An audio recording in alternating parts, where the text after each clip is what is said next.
अपना आत्मा जो भक्ति नहीं करता वो तो अपना जीवन नाश कर ही रहा है, और जो शास्त्र विधि को त्याग कर मनमाना पूजाएं करता है, नकली गुरुओं से साधना, नकली नामों का जाप कर रहा है,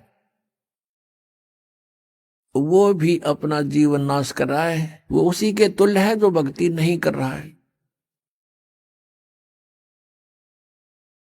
एक रोगी है, औषधि नहीं खा रहा है, उसका तंदुरुस्त मृत्यु है, और दूसरा रोगी औषधि खा रहा है, नकली खा रहा है, तो उसकी भी मृत्यु डेफिनेट है, उसका ट्रीटमेंट नहीं है। ऐसे ही नकली गुरुओं से, इन झूठे गुरुओं से उपदेश प्राप्त करके प्राणी और इन गलत नामों का जाप करके अपना जीवन नाश कर रहा है। तो दोनों ही एक जैसे हैं, वो अंत दोनों का वही होगा। तो पुण्यात्मा, परमात्मा ने मेहर करी अपने ऊपर, स्वयं आए, अपनी जानकारी आप देकर गए, यथार्थ मंत्र बता दिए कि ये नाम जाप करो, लेकिन पूरे गुरु से लेकर, ये नकली गुरुओं से बात नहीं बनेगी। जिस समय परमेश्वर आए थे कलयुग में, कबीर परमेश्वर जी, उस समय उनके 64 लाख शिष्य हो गए थे, 64 लाख। आज किसी के 2 करोड़ शिष्य हैं, 3 करोड़ शिष्य हैं, कोई बड़ी बात नहीं, क्योंकि मीडिया का माध्यम है, और 200 200 150 वर्ष हो गए लगातार चलते आने। जब परमात्मा आए, भारतवर्ष की आबादी मुश्किल से 4 करोड़ होगी। सन 1398 से सन 1518 तक 120 वर्ष परमात्मा रहे थे, और उसमें भारतवर्ष की बहुत बड़ी सीमा थी। पश्चिमी पाकिस्तान, पूर्वी पाकिस्तान, अफगानिस्तान, बलोचिस्तान, इराक, ईरान तक, ये सब भारत ही था। और उस समय सारा मिलाकर 4 करोड़ आबादी नहीं थी। उसमें से 64 लाख शिष्य बनना, हिंदू और मुसलमान, ये कोई बालकों वाली बात नहीं है, वो समर्थ शक्ति थे। वो हम शिष्य क्यों बने थे, उसमें ज्ञान तो कोई समझे नहीं था। हम शिष्य क्यों बने थे कि परमात्मा ने हमें सुख दिए थे, हमारे ऊपर कैर टूट रहे थे पाप कर्मों के, वो मालिक ने ठीक कर दिए थे, कबीर भगवान ने, तो हम उनको गुरु मानने लगे थे। ये दयालु हैं, इन पे हमारा दुख देखा नहीं जाता, लेकिन हम इतने बुद्धिहीन बना दिए इस काल भगवान ने, हम पहचान नहीं पा रहे अपने दाता ने, और उसको ना पहचान कर हम अभी तक भटक रहे हैं या कष्ट उठा रहे हैं। तो क्या बताते हैं परमात्मा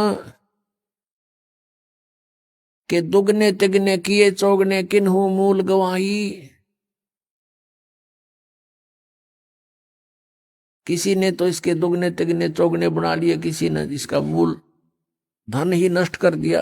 परमात्मा हमें ये याद दिलाने आए थे कि तुम यहाँ के वासी नहीं हो, और तुम सतलोक में रहा करते थे। यहाँ पर काल भगवान ने आपको एक, आपके ऊपर इतने कवर चढ़ा दिए, स्थूल शरीर, फिर सूक्ष्म शरीर, फिर कारण शरीर, फिर महाकारण शरीर, फिर कैवल्य शरीर, और उसके अंदर आपका ओरिजिनल शरीर है। और फिर ये ऐसा शरीर दे दिया, इसमें कदे बीपी आई, कदे लो हो जा, कभी कोई बीमारी, कोई टेंशन होगी, हर समय आपको पीड़ित रखता है। इसलिए हम उस परमात्मा को पहचानने में सफल नहीं हो पा रहे।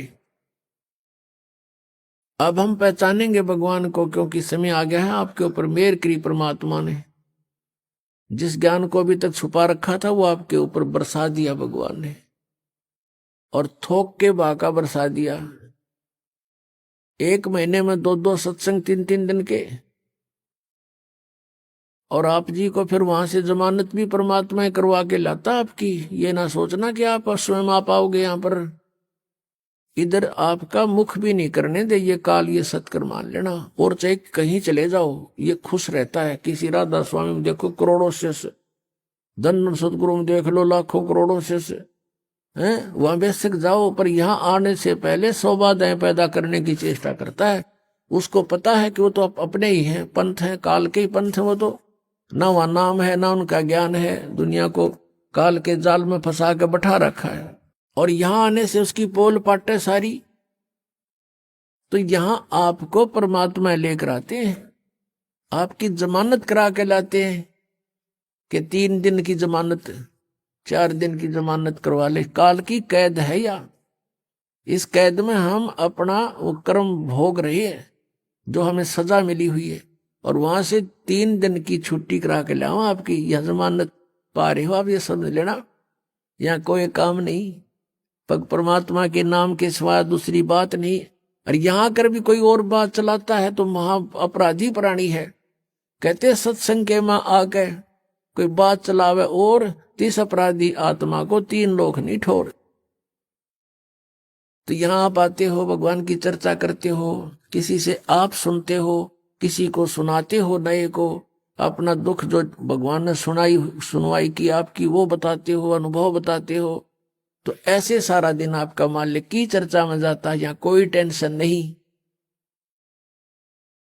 और पुण्यात्मा सतलोक में ऐसा ही है, वहां कोई काम नहीं है आपको, वहां निष्कर्म में मुक्ति मिलती है, मोक्ष मिलता है, बिना काम के वहां खाने को मिलता है, भरे भंडार हैं भगवान के, कोई उसमें कमी नहीं।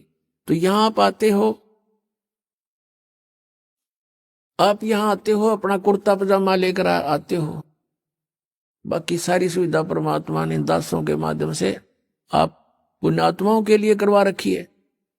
और यहां कर भी इसका सदुपयोग नहीं करते हो, भक्ति नहीं करते हो, चर्चा भगवान की छोड़ रिश्तेदारी की बतलाते हो, तो तुम भक्त नहीं हो, तुम धोखा दे रहे हो अपने आप को भी। ठीक है 2-4 मिनट कोई बातें करनी भी पड़ जाए रिश्तेदारी की, गृहस्थी की, वो 10 से 5 मिनट की होती है, बाकी नहीं घसीटे, उन्हें घना लंबा चौड़ा नहीं बनावे। शेष समय में अपना भक्ति करे, नहावे धोवे, प्रसाद पावे, सत्संग सुने, शेष समय में माला ले अपनी हाथ में, या पुस्तक पढ़े, परमात्मा का ज्ञान आपको अनमोल खजाना बना के दे रखा पुस्तकों में, उसको बार बार पढ़े।